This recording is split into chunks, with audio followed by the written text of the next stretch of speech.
Hola piratas, bienvenidos una tarde más a la nave del saber. En el tema anterior estudiamos qué pasó en España desde la crisis del 98 hasta la victoria de Franco en 1939. Pues bien, lo que ahora nos toca estudiar es lo que pasó durante los casi 40 años posteriores, es decir, durante la dictadura de Franco. Venga, vayamos al turrón. La dictadura de Franco. Características del franquismo. La dictadura militar. El régimen de Franco fue una dictadura en la cual los españoles gozaban de una libertad mínima. Franco controlaba los tres poderes del Estado, el poder ejecutivo, el poder legislativo y el poder judicial. De esta manera controlaba tanto la creación de leyes, que es lo que hace el poder legislativo, como su puesta en marcha, que es lo que hace el poder ejecutivo, así como los incumplimientos de la ley, que es lo que controla y juzga el poder judicial. Durante el franquismo el Parlamento continuó funcionando, es lo que se llaman las Cortes franquistas, y Franco definía su régimen como una democracia orgánica. Pero eso que él llamaba democracia orgánica era en realidad un fraude, porque no había elecciones libres. Franco controlaba el nombramiento de los procuradores en Cortes, que es como se llamaba a los parlamentarios. También controlaba el nombramiento de los jueces y de los ministros del gobierno, es decir, ejercía un control total sobre los tres poderes del Estado. Además, era jefe del Estado, el equivalente al rey en la actualidad, jefe del ejército y jefe del partido único, la Falange Española. Adicionalmente se hacía llamar caudillo de España y generalísimo. El nacionalcatolicismo era la ideología del régimen franquista. Estaba basado en la exaltación del nacionalismo español y de la religión católica. Tras la derrota del Eje en la Segunda Guerra Mundial, fue abandonando la parafernalia de la ideología fascista y acercándose más a un modelo de dictadura donde primaba lo español y lo católico como símbolos de su régimen. El nacionalcatolicismo fue el núcleo de su ideología, que a pesar de todo fue muy cambiante. Los principales apoyos de esta ideología fueron los sectores más conservadores de la sociedad: el ejército, la iglesia y la burguesía. La represión. La dictadura franquista no toleró la disidencia política. Aquellos políticos, sindicalistas o cualquier persona que expresara públicamente que su ideología era contraria a la del régimen fue encarcelada, condenada o ejecutada. Durante los primeros años, especialmente en los años 40, la represión fue brutal. Miles de personas fueron ejecutadas en los infames paseos, simplemente por pensar diferente y sin posibilidad de defenderse. Decenas de miles más fueron encarceladas y obligadas a realizar trabajos forzados. Los años más duros fueron aquellos inmediatamente posteriores a la Guerra Civil, y que además coinciden con los años de victorias de Italia y la Alemania nazi durante la Segunda Guerra Mundial. Estos presos fueron utilizados como mano de obra en la construcción de obras públicas, como puentes o canales, así como en la construcción del gran monumento del franquismo, la Cruz de los Caídos. La Cruz de los Caídos es un ejercicio de autoafirmación del franquismo y fue erigida por presos políticos, a los cuales se les conmutaba días de trabajo por días de condena.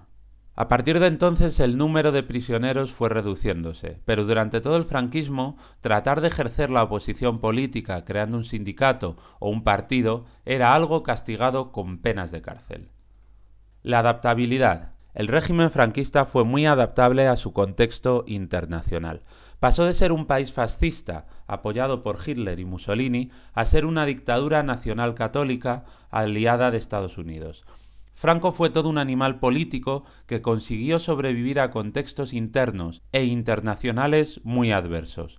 Durante el paso de los años fue modulando, modificando los valores de su dictadura, con el fin de adaptarse a los cambios. Por ejemplo, durante los primeros años, Franco rechazó frontalmente el liberalismo económico e impuso políticas económicas basadas en la autarquía y la economía dirigida.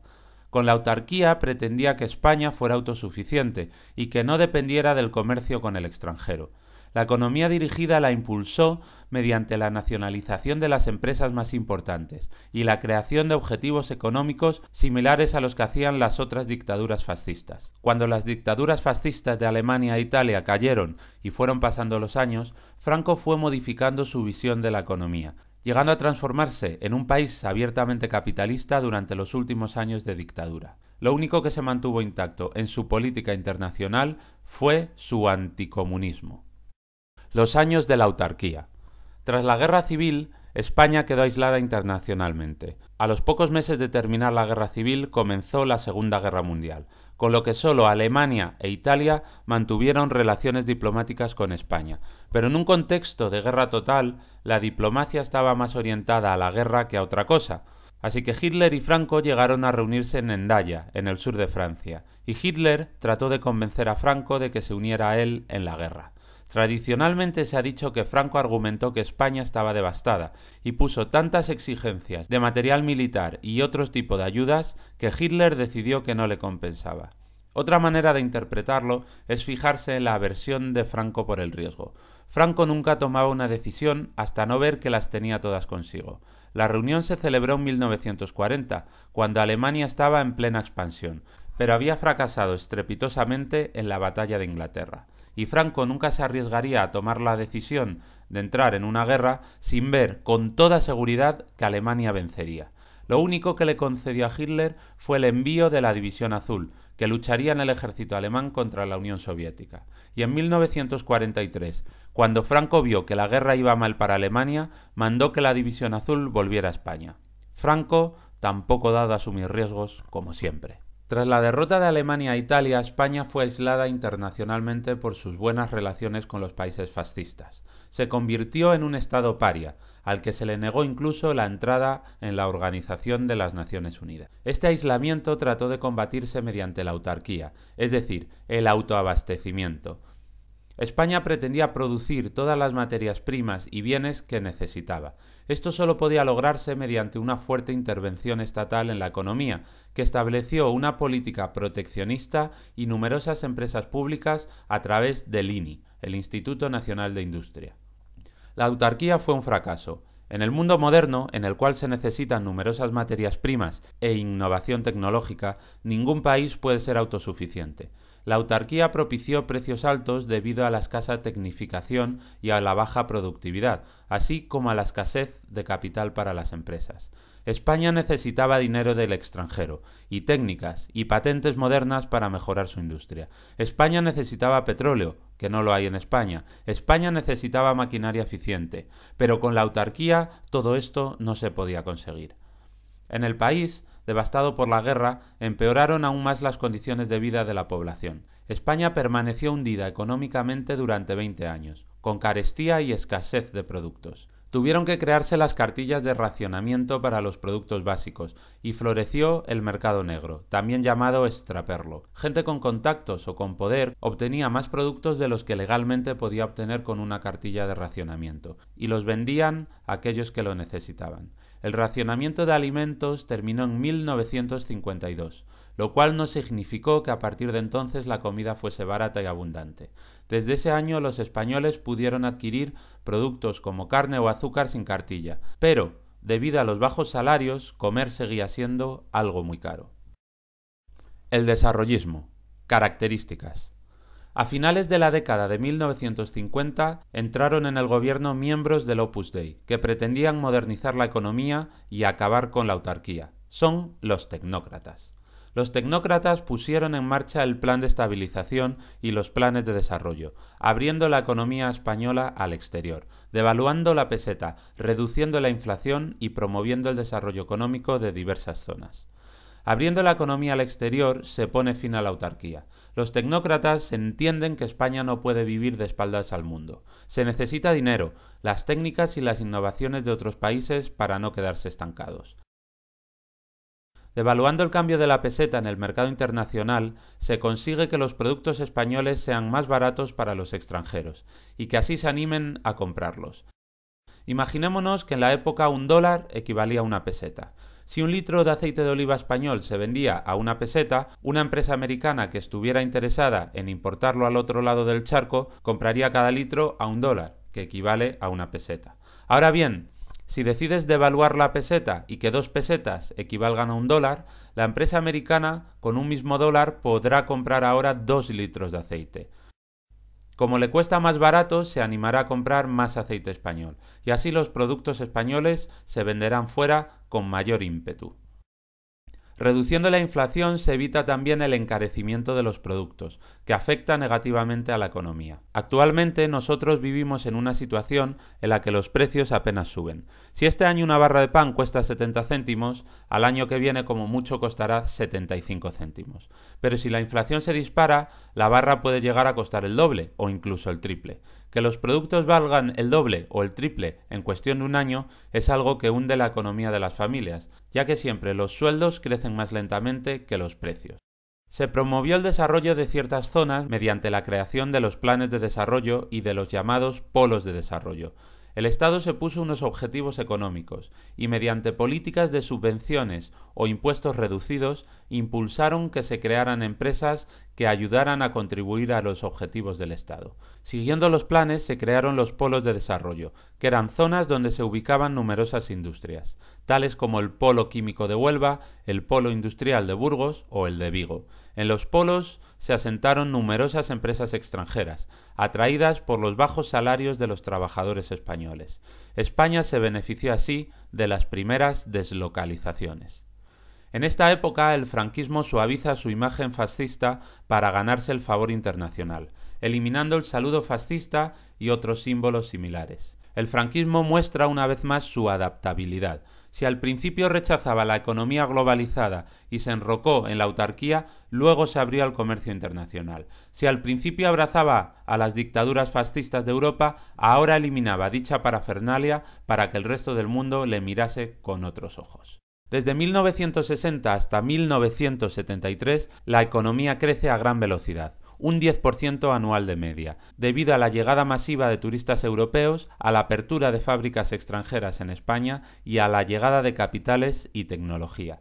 Es lo que se llamó el milagro económico español, y que se debió tanto a las acertadas reformas de los tecnócratas como a un contexto internacional muy favorable, ya que son los años en que la sociedad del consumo se extiende por toda Europa. Paralelamente, cientos de miles de españoles emigraron a diversos países europeos, principalmente Alemania, Francia y Suiza. La salida de estos miles de españoles, jóvenes y poco cualificados, fue muy importante para el país. Muchos de ellos solo tenían la educación básica y otros conocían algún oficio, pero casi todos ellos trabajaron largas jornadas laborales en trabajos poco cualificados, aunque algunos tuvieron la posibilidad de trabajar en fábricas donde cobraban muchísimo más que en España. La mayor parte del dinero que ganaron lo guardaron y lo enviaron como remesas a España, lo que supuso otra importante entrada de capitales. Finalmente, tras el inicio de la crisis del petróleo de 1973, la mayor parte de estos emigrantes volvieron a España. Consecuencias del desarrollismo. El crecimiento demográfico. Entre 1960 y 1975, la buena marcha de la economía hizo que se produjese un baby boom, al combinarse la reducción de la mortalidad infantil y el aumento de la natalidad. La población española ya estaba mucho mejor alimentada que durante los años 40 y 50, lo que hizo disminuir la tasa de mortalidad infantil, ya que desaparecieron muchas enfermedades asociadas a una mala alimentación. Por otro lado, también aumentó la natalidad, ya que la buena situación económica animó a muchas parejas jóvenes a tener más niños. Migraciones interiores y exteriores. A nivel interno se produjo el éxodo rural. Millones de españoles emigraron del campo a la ciudad, donde había mejores expectativas laborales, destacando la emigración a Madrid, al País Vasco y a Barcelona. Con esta gran migración interior se pone fin al periodo ya iniciado con la industrialización del siglo XIX. A partir de entonces España ya será un país de población principalmente urbana. Las actividades del sector secundario y terciario, que ofrecen mejores salarios que la agricultura, atrajeron a todos estos emigrantes del campo. De esta forma, la agricultura fue perdiendo su importancia como principal sector de ocupación de la mano de obra española. Otros centenares de miles emigraron a Europa, desde donde enviaron remesas, pero fue una migración temporal, ya que, como hemos indicado antes, la mayor parte de ellos regresaron tras el comienzo de la crisis del petróleo. La mejora del nivel de vida. Los cambios producidos durante el desarrollismo hicieron que la sociedad española mejorara sus ingresos, permitiendo que se produjera el consumo de masas.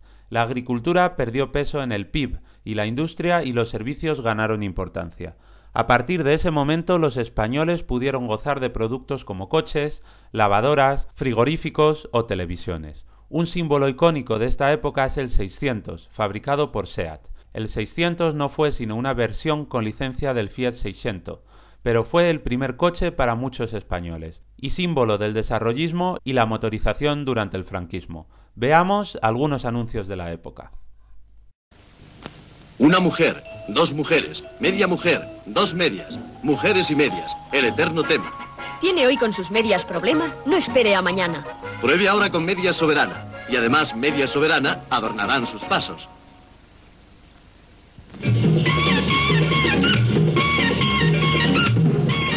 La camisa menguada Nerva Van Loon para los más selectos ambientes del verano. Nerva Van Loon, la camisa con carácter para hombres de clase. Me siento importante con Belcor.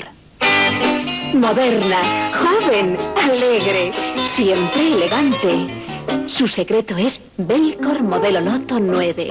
Belcor. ¿Sabes que llega Telva? ¡Qué noticia tan estupenda! ¿Pero de qué habláis? ¿Qué es Telva? ¿Qué dices? ¿Todavía no conoces Telva? Telva es Telva. Telva, Telva, Telva. El sueño de un día. Ese día exige el delicado complemento de un traje poéticamente concebido. Marinero de comunión. Santa Clara. Está en primera página y siempre atractiva. Viste Orlón, la fibra mimada de la moda internacional. Ella prefiere sus prendas de calidad en Orlón, por su ligereza, sus colores vivos y porque Orlón la sitúa en la primera página de la moda internacional. Me voy rápidamente. ¿Me espera Mesalina? ¿Mesalina? Sí, Mesalina es suave, agradable, acariciante. Me gusta dormir envuelto en sábanas Mesalina. Sábanas Mesalina confeccionadas, una creación de textil Ramón Guilabert. La modernización social. La llegada de millones de turistas extranjeros y la inserción de España en la economía internacional provocaron que comenzara a cambiar la mentalidad de los españoles. La influencia de la Iglesia sobre la sociedad se rebajó, las mujeres comenzaron a incorporarse al mundo laboral y la democracia comenzó a ganar adeptos. España había abandonado su aislamiento y las nuevas ideas y formas de entender la vida se extendían. Los españoles cada vez miraban más al exterior y miraban su estilo de vida como modelo. La dictadura cada vez era menos atractiva. La idea de la democracia iba calando en la mente de los españoles. La oposición al franquismo. Durante la Guerra Civil, centenares de miles de personas huyeron a Francia. Unos 500.000 españoles se marcharon al exilio. Tras la finalización del conflicto, Franco prometió que no habría represalias, y la mayor parte de ellos volvieron. Pero miles de los retornados fueron encarcelados, torturados o ejecutados. Durante los primeros años, fueron los comunistas los únicos que mostraron una resistencia activa, manteniendo un enfrentamiento con el Estado mediante grupos de guerrilleros que se ocultaban en el campo, los maquis. Los maquis se dedicaron a actos de terrorismo o sabotaje contra el Estado franquista, pero apenas lograron nada. La operación más sonada fue la fracasada invasión del Valle de Arán, en 1944, que terminó siendo un completo fracaso, y tuvieron que batirse en retirada de vuelta a Francia. Según fueron pasando los años, las operaciones de los maquis fueron siendo cada vez menos numerosas, hasta que acabaron por desaparecer. Durante todo el franquismo se mantuvo un gobierno de la República en el exilio, que fue perdiendo apoyos según los países iban reconociendo a Franco. Este gobierno se estableció en México, y fue un golpe muy duro cuando la España franquista fue admitida en la ONU.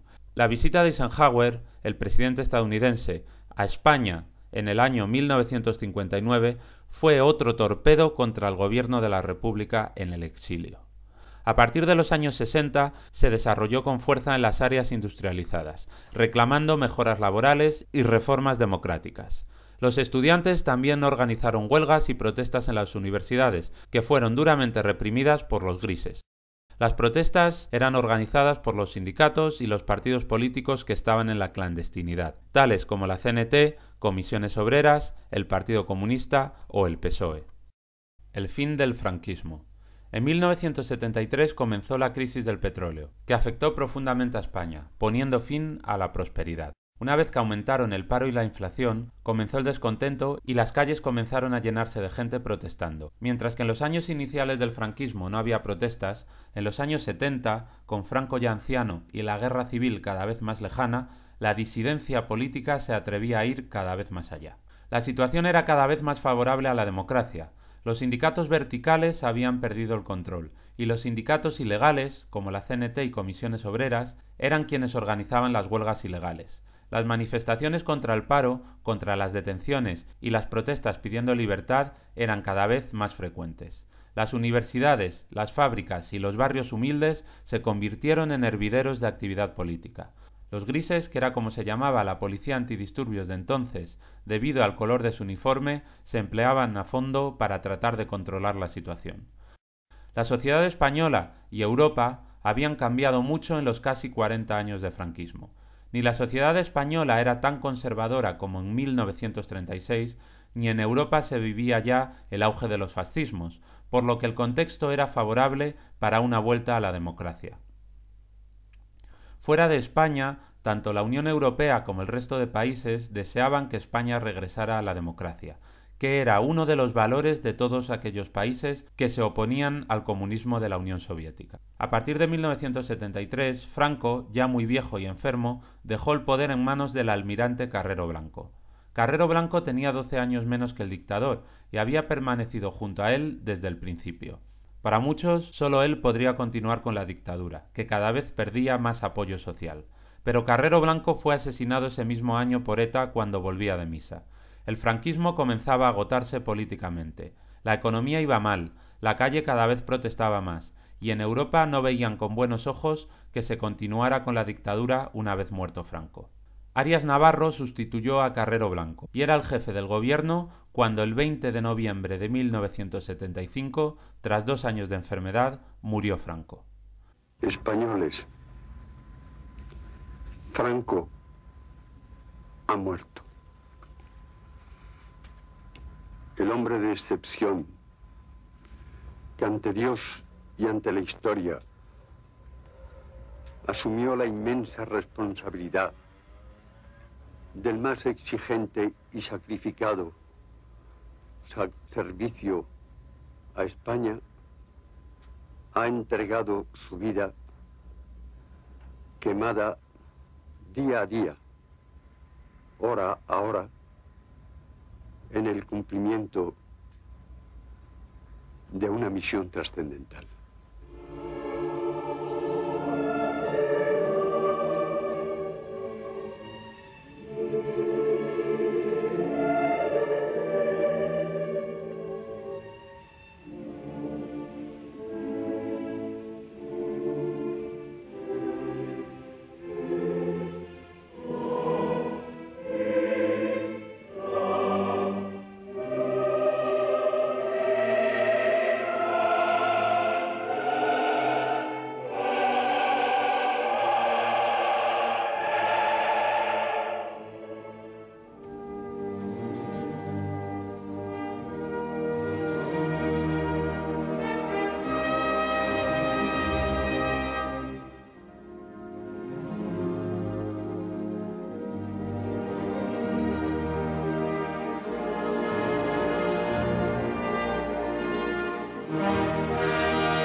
Juan Carlos I, el nieto de Alfonso XIII, había sido nombrado sucesor por Franco y juró el cargo como jefe del Estado 2 días después de la muerte del dictador.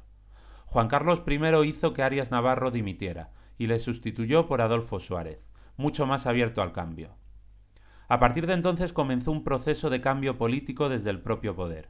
Acompañados por centenares de manifestaciones y huelgas, las Cortes franquistas votaron su propia disolución y se eligieron por primera vez desde la República unas Cortes Constituyentes que elaboraron la Constitución.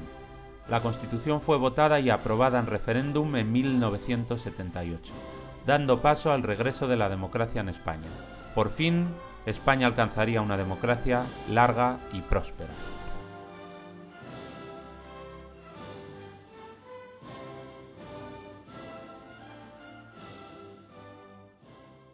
Y es así como tras la muerte de Franco se inauguró nuestra actual democracia. Un sistema político de libertad en el cual podemos convivir todos los españoles expresando libremente nuestras opiniones. Y con esto hemos llegado al final del tema, que retomaremos más adelante para estudiar con detenimiento tanto la transición como los diferentes gobiernos de la democracia española.